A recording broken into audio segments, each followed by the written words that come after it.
did some things. As you could see, the engine bay isn't black anymore. I sandblasted it. Came out okay. Not too upset about it.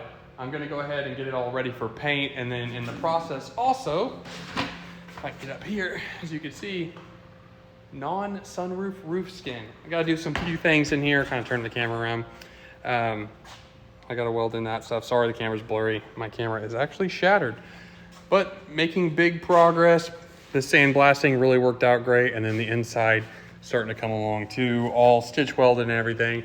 All that's left now is to sandblast that, seam seal, bed line, you know the drill, building drift cars.